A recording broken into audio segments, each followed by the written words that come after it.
Hello friends, आज हम लोग इंग्लिश ग्रामर में वर्ब टॉपिक पढ़ने जा रहे हैं और वर्ब का भी एक ऐसा पोर्शन पढ़ने जा रहे हैं कॉम्पिटिटिव एग्जाम्स में बहुत सारे जिसमें क्वेश्चंस आते हैं और जिसमें स्टूडेंट्स या कॉम्पिटिटर्स प्राय कंफ्यूज हो जाते हैं।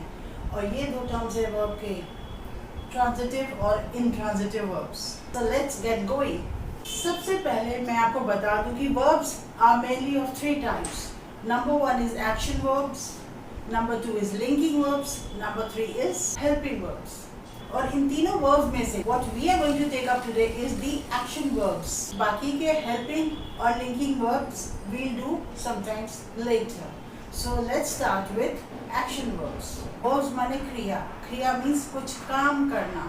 Action verbs express action, वो किसी भी तरह का action, गति, कार्य दिखाते हैं। They can also show a state of being. कोई भी नाउन या प्रोनाउन किसी भी स्थिति में हो, किसी भी परिस्थिति में हो, उसकी वो स्थिति यथावत दिखाने के लिए भी एक्शन वर्ब्स यूज होते हैं।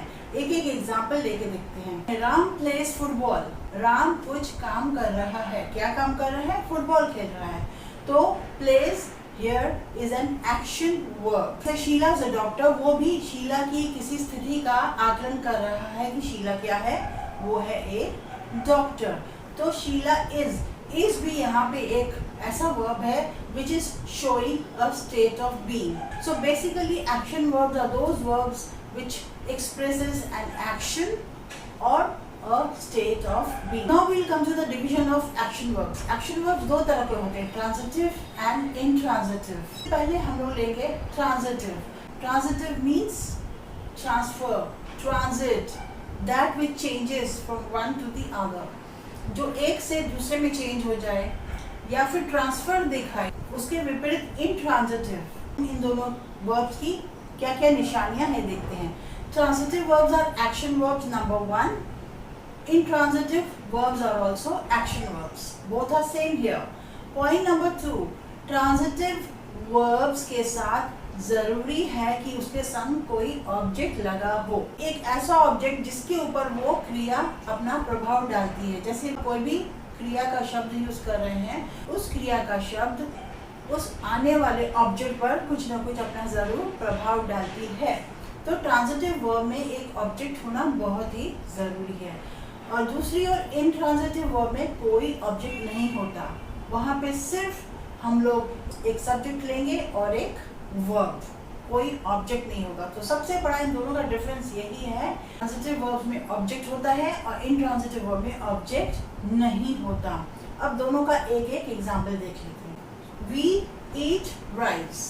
We is a subject, eat खाते हैं, दिस इज अ वर्ब। क्या खाते हैं? चावल। तो ये यहाँ पे कहलाता है ऑब्जेक्ट, यानी इस क्रिया का असर इस पे पड़ेगा। या क्या खाते हैं? चावल। तो यहाँ पे this is an object, this is a verb, this is a subject, यानी कि this is a transitive verb. एक इंट्रांजिटिव वर्ब का एग्जाम्पल देख के देखते हैं। शी स्लीप्स, वह सोती है। सोती है, बस सोती है, उसके आगे कोई ऑब्जेक्ट हम लोगों को लगाने की जरूरत नहीं पड़ रही है क्योंकि ये कंप्लीट सेंटेंस है। तो यहाँ पे किसी भी ऑब्जेक्ट की जरूरत यहाँ पे वर्ब को नहीं पड़ रही है। So that is why this verb is called intransitive, यानी कि ट्रांजिटिव को ऑब्जेक्ट की जरूरत पड़ती है, इंट्रांजिटिव को ऑब्जेक्ट की जरूरत नहीं पड़ती है। अब समस्या ये आ जाती है कि ऑब्जेक्ट्स होते क्या हैं। Let's come to this point. Object sentence का एक ऐसा हिस्सा है जिस पर क्रिया का प्रभाव पड़ता है, या यूं कहें कि क्रिया का जो प्रभाव है वो वर्ब से ट्रांसफर होकर उस ऑब्जेक्ट में जा पहुंचता है। यानी इस वर्ब का असर किसी न किसी नाउन या किसी न किसी प्रोनाउन पर दिखना चाहिए। सो वो जो नाउन या प्रोनाउन होता है वो कहलाता है ऑब्जेक्ट, यानी कि जिस पर उस क्रिया का असर हो। अब देखते हैं ऑब्जेक्ट्स कितने तरह के होते हैं। ऑब्जेक्ट बेसिकली 3 तरह के होते हैं। Number 1 is direct object, number 2 is indirect object, number 3 is object of preposition. एक एक करके देखते हैं। डायरेक्ट ऑब्जेक्ट एक ऐसा ऑब्जेक्ट होता है जिस पर सब्जेक्ट जो काम कर रहा है उसका डायरेक्ट असर उस ऑब्जेक्ट पर पड़ता है, यानी कि उस ऑब्जेक्ट पर उस क्रिया का असर साफ साफ तौर पर दिखता है। एक एग्जाम्पल लें, आई एडमायर योर करेज। कैसे पहचाने कि ये ऑब्जेक्ट है या कुछ और है ये? तो इसका टेस्ट यूँ करेंगे हम लोग। तो पहचानने की परीक्षा होती है तो दो तरह के क्वेश्चन पूछ सकते हैं, व्हाट या whom। इसको टेस्ट करने का पहला स्टेप ये है, पहले वर्ब लिख लीजिए admire, I admire. Next step में आप उससे पूछिए व्हाट डू यू एडमायर, माने क्या एडमायर करते हो? उसका आंसर है your courage. I admire your करेज, तुम्हारा साहस एडमायर करता हूँ। जो आंसर आता है वो कहलाता है डायरेक्ट ऑब्जेक्ट। अब एक और सेंटेंस देखेंगे जिसमें आएगा whom। I hate him. Step number 1, subject और वर्ब लिख लीजिए आई हेट। मैं हेट करता हूँ, नफरत करता हूँ। अब पूछेंगे किसे किसे नफरत करते हो? उसका जो उत्तर आएगा वो इस प्रश्न का उत्तर दे रहा है। व्हाट का मतलब क्या, whom का मतलब किसे। सो आई हेट, स्टेप नंबर 2 होगा हेट whom। जो उत्तर आएगा आई हेट हिम, हिम उत्तर आ रहा है, हिम बिकम्स एन ऑब्जेक्ट जो कि किस प्रश्न का उत्तर दे रहा है, whom का। सो जब भी कोई भी शब्द what या whom का उत्तर दे, वर्ब के बाद what या whom का उत्तर दे, वो कहलाता है डायरेक्ट ऑब्जेक्ट। और भी कुछ सेंटेंसेस देख लेते हैं। ये 4 सेंटेंसेस दिखते हैं। आई नो हर, सबसे पहले वर्ब मार्क कर लीजिए नो। आई नो मैं जानता हूँ। प्रश्न पूछिए whom, किसे किसे जानते हो? जो उत्तर मिलेगा हर, वो हो जाएगा object. So this is an object, this is a verb, first case. Second is she loves chocolates. First step is mark the verb loves. उसे पसंद है, क्या पसंद है? चॉकलेट्स। आंसर जो आ रहा है चॉकलेट्स, वो हो जाएगा direct object. DO is direct object, this is a verb. Third sentence, the horse kicked the man. सबसे पहले verb, horse ने kick किया, लात मारा। प्रश्न पूछेंगे किसे? whom did the horse kick? horse ने kick किसे मारा? क्या उत्तर आएगा? the man. So the man becomes a direct object. The last sentence, the darwan stopped me. Verb is stopped. दरवान ने रोका, किसे रोका? whom did he stop? Answer क्या आएगा? stopped me. Answer is me. So me becomes the direct object. I told you before that object can be a noun or a pronoun. यहाँ पे this is the pronoun. Second case में direct object is a noun, chocolates. Third sentence में the object is the man, again a noun. The fourth sentence the direct object is me, which is a pronoun. So object noun या pronoun हो सकता है। फिलहाल के लिए इतना ही जानिए। Let's come to the next point. तो ये तो हो गई number 1 objects, direct objects। जिस भी verb के बाद हम लोग प्रश्न पूछेंगे what या whom, क्या या किसे, और जो उसका उत्तर आएगा, अगर उसका उत्तर आता है तो वो आगे वाला ऑब्जेक्ट कहलाएगा डायरेक्ट ऑब्जेक्ट। अब हम लोग आएंगे इनडायरेक्ट ऑब्जेक्ट क्या होता है। इनडायरेक्ट ऑब्जेक्ट मोटा मोटी सोच लीजिए, टू whom या फॉर whom, किसको या किसके लिए। कोई भी सामान हम दे रहे हैं तो किसको दे रहे हैं? किसी के लिए कुछ कर रहे हैं तो किसके लिए कर रहे हैं? तो ये दोनों क्वेश्चन जो आंसर आएगा वो कहलाएगा indirect object. Let's take some examples. अब हम लोग ये 4 सेंटेंस देखेंगे और देखेंगे कि इनडायरेक्ट ऑब्जेक्ट किसे कहा जाता है। सबसे पहले हम लोग वर्ब को मार्क कर लेंगे। वर्ब कौन से हैं? पहला स्टेप हम लोगों ने वर्ब मार्क कर लिया। अब इसमें इसका प्रश्न क्या पूछेंगे? वर्ब से रिलेटेड प्रश्न क्या पूछेंगे? इनडायरेक्ट ऑब्जेक्ट की पहचान करने के लिए हम लोग 2 प्रश्न पूछेंगे वर्ब से। टू whom, फॉर whom, किसको किसके लिए। Let's take the first sentence, my father gave me a book. मेरे पिता ने दिया, माई फादर गेव। गेव क्या दिया? वो तो कहलाएगा डायरेक्ट ऑब्जेक्ट। तो क्या दिया, ये है बुक, ये हम लोग पहले ही पढ़ चुके हैं। क्या दिया तो वो उसका आंसर होगा डायरेक्ट ऑब्जेक्ट। लेकिन किसको दिया, उसका जो उत्तर होगा वो होगा इनडायरेक्ट ऑब्जेक्ट। किसको दिया, मुझे दिया। सो ये जो मुझे जो आंसर आया, this will be an indirect object. तो this sentence has got two objects, एक डायरेक्ट ऑब्जेक्ट भी है, एक इनडायरेक्ट ऑब्जेक्ट भी है। डायरेक्ट क्या दिया किताब, किसको दिया, मुझे। सो किसको दिया, उसका आंसर होगा indirect object. Let's come to the next sentence. He gave his house a new look. He gave, उसने दिया। अब पहले पूछेंगे हम लोग किसको दिया, हिज हाउस, अपने घर को दिया। So his house becomes an indirect object. अपने घर को क्या दिया, क्या डायरेक्ट, a new look, एक नया लुक दिया। So this becomes a direct object.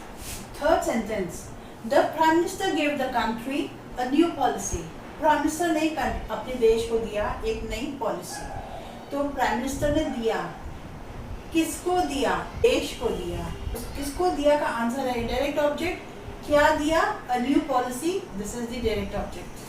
Now the last sentence, he bought a laptop for her. उसने खरीदा, क्या खरीदा, लैपटॉप खरीदा। तो क्या is a direct object. For her, किसके लिए, उसके लिए। सो किसके लिए का आंसर है for her. For her becomes an indirect object. So ये चारों सेंटेंसेस में देखिए, कहीं पे इनडायरेक्ट ऑब्जेक्ट पहले आ रहा है, डायरेक्ट ऑब्जेक्ट बाद में, कहीं पे डायरेक्ट ऑब्जेक्ट पहले आ रहा है, इनडायरेक्ट ऑब्जेक्ट बाद में। सो इसका कोई हार्ड एंड फास्ट रूल नहीं है कि ये ही पहले आना चाहिए। Let's come to the next point. अब हम लोग डिस्कस करेंगे third type of object which is called object of preposition. Objects दो पार्ट्स ऑफ स्पीच के साथ लग सकता है। ऑब्जेक्ट वर्ब का भी हो सकता है, ऑब्जेक्ट प्रीपोजिशन का हो सकता है। वर्ब के ऑब्जेक्ट्स होते हैं डायरेक्ट एंड इनडायरेक्ट, प्रीपोजिशन का एक ऑब्जेक्ट हो सकता है। Take this example, sit with them. एक तरफ है वर्ब, एक तरफ है प्रोनाउन। सिट देम, अब सिट और देम के बीच में प्रपोजिशन आ गया विथ, यानी कि ये जो ऑब्जेक्ट है देम, ये वर्ब सिट का ऑब्जेक्ट नहीं है, ये प्रपोजिशन विथ का ऑब्जेक्ट है। जिस ऑब्जेक्ट के आगे प्रपोजिशन आ जाए, कोई भी preposition, in, at, by, with, तो वो ऑब्जेक्ट प्रपोजिशन का ऑब्जेक्ट कहलाता है, न कि वर्ब का। अब हम लोग देखेंगे इंट्रांजिटिव वर्ब्स में ऑब्जेक्ट्स क्यों नहीं लगते हैं। इंट्रांजिटिव वर्ब्स में ऑब्जेक्ट इसलिए नहीं लगते हैं क्योंकि उस वर्ब का एक्शन किसी पर नहीं पड़ता, यानी कि किसी ऑब्जेक्ट को उसकी जरूरत नहीं है, वो वर्ब वहीं तक काफी है, कंप्लीट है। कुछ एग्जांपल्स हम लोग देख लेते हैं। अब इन चार सेंटेंसेस में देखेंगे कि ये इंट्रांजिटिव वर्ब्स क्यों कहलाते हैं। इन सब पे जाने से पहले हम लोग पिछली सीख याद रखेंगे कि डायरेक्ट ऑब्जेक्ट्स को पहचानने के लिए उस वर्ब से हम लोग दो प्रश्न पूछेंगे, क्या या whom। दोनों में से कोई भी एक प्रश्न अगर का उत्तर मिल जाता है तो वो डायरेक्ट ऑब्जेक्ट है, या उस वर्ब ने अगर इन दोनों क्वेश्चंस के जवाब दे दिए तो वो इनडायरेक्ट ऑब्जेक्ट कहलाएंगे। अगर ये चारों ही प्रश्नों में से कोई वर्ब का कोई भी प्रश्न उत्तर नहीं दे पाता है तो दैट मीन्स वो ऑब्जेक्ट है ही नहीं। So let's take the first sentence, the sun shines brightly. सबसे पहले वर्ब मार्क कर लीजिए, सूरज चमकता है। क्या हम लोग पूछ सकते हैं सूरज क्या चमकता है? नहीं। सूरज किसे चमकता है? नहीं। सूरज किसको चमकता है? नहीं। सूरज किसके लिए चमकता है? उसका भी उत्तर नहीं है। तो चारों प्रश्नों का उत्तर ये नहीं मिल रहा है हम लोग को, ब्राइटली। तो ब्राइटली ये एक ऑब्जेक्ट नहीं है, ये कुछ और है। फिलहाल हम लोग ये पहचानने की कोशिश कर रहे हैं कि वो ऑब्जेक्ट है कि नहीं। अगर ऑब्जेक्ट नहीं है तो ये वर्ब कहलाएगा इंट्रांजिटिव वर्ब, जिसका कोई ऑब्जेक्ट है ही नहीं। ऑब्जेक्ट कौन होता है? जिसका वर्ब के बाद वाला शब्द इन चारों में से कोई एक भी प्रश्न का उत्तर दे पाए, वो ऑब्जेक्ट कहलाता है। वर्ब के बाद वाला शब्द अगर इन चारों प्रश्नों का उत्तर नहीं दे पा रहा है, उसका मतलब कि ये ऑब्जेक्ट है ही नहीं। और जहाँ पे ऑब्जेक्ट नहीं है वो इंट्रांजिटिव वर्ब कहलाएगा। The next sentence, the cat sleeps on the rug. Verb is sleeps. बिल्ली सोती है, चटाई पे सोती है। ये है चटाई पर। तो बिल्ली सोती है, क्या सोती है? नहीं। बिल्ली किसे सोती है? चटाई पर? नहीं। बिल्ली किसको सोती है? नहीं। बिल्ली किसके लिए सोती है? नहीं। इन चारों का जवाब ये नहीं दे पा रहा है, तो यानी ये भी ऑब्जेक्ट नहीं है, यानी इस वर्ब का कोई भी ऑब्जेक्ट नहीं है, तो ये इंट्रांजिटिव वर्ब है। Third sentence, birds fly in the air. Fly is a verb, हवा में। चिड़िया उड़ती है हवा में, तो ये जो पोर्शन है उसका मतलब है हवा में। अब वर्ब से हम लोग प्रश्न पूछते हैं, उड़ती है, चिड़िया उड़ती है, क्या उड़ती है? नहीं। किसे उड़ती है? किसको उड़ती है? नहीं। किसके लिए उड़ती है? ये भी नहीं। तो इस वर्ब का उन चारों ने कोई भी उत्तर नहीं दे पाया, यानी कि this is not an object. इस सेंटेंस में कोई ऑब्जेक्ट है ही नहीं, that is why this verb is an intransitive verb which does not have any object. The last sentence is cocks crow in the morning. Cocks crow करते हैं सुबह को, so the verb is crow, यानी कि मुर्गा बांध देता है सुबह को, so verb is crow, ये है सुबह को। so इस verb का उत्तर खोजने की कोशिश करें। मुर्गा बांध देता है, क्या देता है? नहीं। किसे देता है? नहीं। किसको देता है? किसके लिए देता है? ये चारों ही नहीं है यहाँ पे। ये है कब देता है, कब तो है नहीं प्रश्न में। सो जहाँ पे इन चारों का उत्तर नहीं है, दैट मीन्स ये ऑब्जेक्ट नहीं है, इस सेंटेंस में ऑब्जेक्ट नहीं है, तो this verb is a verb जिसके बाद कोई ऑब्जेक्ट नहीं है। Is that clear? अब हम लोग कुछ सेंटेंसेस देखेंगे, हम लोग पहचानने की कोशिश करेंगे कि वो ट्रांजिटिव वर्ब है कि इंट्रांजिटिव वर्ब है। चूँकि यह वीडियो ट्रांजिटिव और इंट्रांजिटिव वर्ब्स पे बनाया जा रहा है, इसीलिए फ़िलहाल हम लोग यहाँ पर ट्रांजिटिव और इंट्रांजिटिव वर्ब्स को पहचानने की कोशिश करेंगे। यह देखने की कोशिश करेंगे कि डायरेक्ट ऑब्जेक्ट कौन सा है, इनडायरेक्ट ऑब्जेक्ट कौन सा है।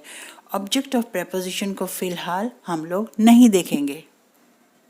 सबसे पहले वर्ब्स मार्क कर लें, तो ये सारे वर्ब्स हैं। अब हम लोग देखेंगे वर्ब के बाद ऑब्जेक्ट आता है कि नहीं। अगर आएगा तो ट्रांजिटिव वर्ब है ये, अगर नहीं आएगा तो इंट्रांजिटिव। ही स्पोक, उसने बोला, क्या बोला? द ट्रुथ, सच बोला। यहाँ पे क्या वाले सवाल का जवाब आ रहा है, तो सच इज एन ऑब्जेक्ट, ये ऑब्जेक्ट बन गया, तो ये वर्ब क्या कहलाएगा? Transitive verb. इस वर्ब के पास एक ऑब्जेक्ट है। Second, your book lies on the table, तुम्हारी किताब पड़ी है ऑन द टेबल, टेबल पर, यानी कि इसका प्रश्न होना चाहिए कहाँ पर पड़ी है, पर कहाँ, ये प्रश्न उन चारों में से नहीं आ रहा है। अगर चारों में से प्रश्न नहीं है इसका उत्तर, तो यानी कि ये ऑब्जेक्ट नहीं है। अगर ये ऑब्जेक्ट नहीं है तो ये वर्ब कहलाएगा इंट्रांजिटिव वर्ब जिसका कोई ऑब्जेक्ट नहीं होता। Third sentence, the dogs rain after me, कुत्ते मेरे पीछे दौड़े। वर्ब इज रैन, उसके बाद वाला वर्ड क्या है? After. After is a preposition, me is an object, लेकिन ये वर्ब का ऑब्जेक्ट नहीं है, ये प्रेपोजिशन का ऑब्जेक्ट है। So this is the object of the third type, object of preposition. This verb is an intransitive verb. Intransitive verb है जिसमें कि ये ऑब्जेक्ट है, object of preposition.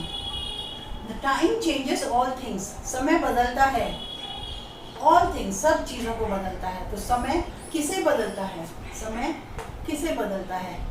Time changes whom, time changes all things, इसका जवाब मिल रहा है, यानी कि ये है ऑब्जेक्ट। सो ये this becomes transitive verb. Time changes every day, ये दोनों सेंटेंसेस सेम हैं, लेकिन इन लोगों का वर्ब के बाद वाला पोर्शन थोड़ा डिफरेंट मैंने कर दिया। इसलिए कर दिया क्योंकि एक हम लोग ऑब्जेक्ट दिख रहा है, ये ऑब्जेक्ट है क्या नहीं। टाइम चेंजेस एवरी डे, समय बदलता है रोज, कब बदलता है? तो कब प्रश्न तो है नहीं। समय क्या बदलता है? समय किसे बदलता है? समय किसको बदलता है? समय किसके लिए बदलता है? इन चारों के उत्तर ये शब्द नहीं दे रहा है, यानी कि ये ऑब्जेक्ट नहीं है, यानी कि इस पूरे सेंटेंस में ऑब्जेक्ट है ही नहीं, तो ये वर्ब हो जाएगा इंट्रांजिटिव वर्ब जिसका ऑब्जेक्ट नहीं होता। द मून रोज अर्ली, चांद जल्दी उगा। तो वर्ब इज रोज कब उगा, तो कब हम लोग के पास प्रश्न है ही नहीं, तो इसमें कोई ऑब्जेक्ट नहीं है, so this verb becomes an intransitive verb. An old beggar stood by the gate, एक बूढ़ा भिखारी गेट के पास खड़ा था। वर्ब स्टूड कहाँ खड़ा था, ये कहाँ का उत्तर दे रहा है, लेकिन कहाँ हम लोगों के पास सवाल नहीं है, that means this is not an object, so जहाँ पे ऑब्जेक्ट नहीं है this becomes an intransitive verb. The last sentence, the policeman blew his whistle, policeman ने बजाई, क्या बजाई, उसकी सीटी, क्या बजाई, तो ये उसका उत्तर दे रहा है, यानी कि ये whistle, his whistle is an object और this verb becomes a transitive verb जिसका ऑब्जेक्ट होता है। आई होप आप लोगों को पहचानना आ गया कि कौन सा वर्ब ट्रांजिटिव कहलाता है, कौन सा इंट्रांजिटिव।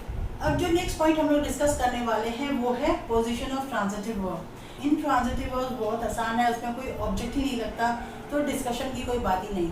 जहाँ पे ट्रांजिटिव वर्ब होता है, जहाँ पे ऑब्जेक्ट होता है, एक ऑब्जेक्ट, दो ऑब्जेक्ट भी हो सकते हैं, वहाँ पे ही कॉम्प्लेक्सिटी बढ़ती है। सो हम लोग अब डिस्कस करेंगे कि ट्रांजिटिव वर्ब की बनावट कैसी होती है, कैसे कैसे बिठाया जाता है। पोजीशन नंबर 1, ट्रांजिटिव वर्ब की पोजीशन हम लोग देख ही चुके हैं। सबसे पहले सब्जेक्ट आता है कर्ता, डूअर, सेकंड आएगा वर्ब, क्या काम कर रहा है, थर्ड आएगा उस वर्ब का object. Let's take an example, she eats banana, वह खाती है केला। Verb doer, eats is a verb, क्या खाती है, केला, तो क्या, तो ये है ऑब्जेक्ट, डायरेक्ट ऑब्जेक्ट आ गया। दूसरा सेंटेंस, आई बॉट अ पेन, मैंने खरीदा, क्या खरीदा, एक पेन, डायरेक्ट ऑब्जेक्ट हो गया ये। सो ये है पहले तरह की पोजीशन ट्रांजिटिव वर्ब की। नेक्स्ट पोजीशन हम लोग देखेंगे, अगर ऑब्जेक्ट के आगे हम आर्टिकल या एडजेक्टिव लगाना चाहें, हम लोग बताना चाहें कि ऑब्जेक्ट कैसा है।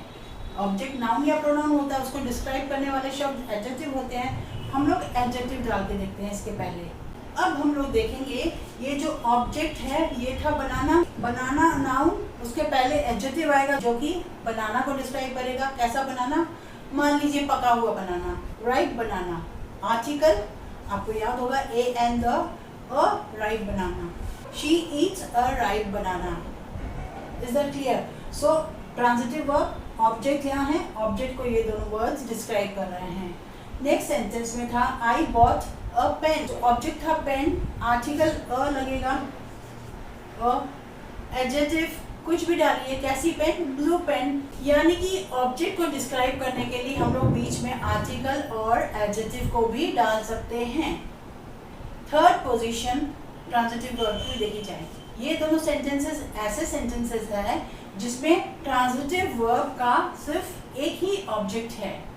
तो ऐसे ट्रांजिटिव वर्ब्स जिसमें सिर्फ एक ही ऑब्जेक्ट हो, ऐसे वर्ब्स को कहते हैं mono transitive verbs. Mono means one, so mono transitive verb. अब हम लोग देखेंगे दो ऑब्जेक्ट्स वाले वर्ब्स को क्या कहते हैं। इन दोनों सेंटेंसेस में हम लोग देख रहे हैं ये जो ट्रांजिटिव वर्ब है उसके बाद दो ऑब्जेक्ट्स हैं। ऐसे सेंटेंसेस जिसमें वर्ब के दो ऑब्जेक्ट्स हों, उस वर्ब को कहते हैं डाइट्रांजिटिव ऑब्जेक्ट्स। विजय बॉट हर अ ड्रेस, विजय ने खरीदी, किसके लिए, इनडायरेक्ट ऑब्जेक्ट किसके लिए, उसके लिए, मतलब किसी लड़की के लिए। क्या खरीदी, क्या, अ ड्रेस, उसने उसके लिए एक ड्रेस खरीदी, तो indirect object, direct object. Next sentence, he gave his father his first salary, उसने दी, किसको दी, हिज फादर, अपने पिताजी को, और किसको, तो ये है इनडायरेक्ट, क्या दी, उसकी पहली तनख्वाह दी।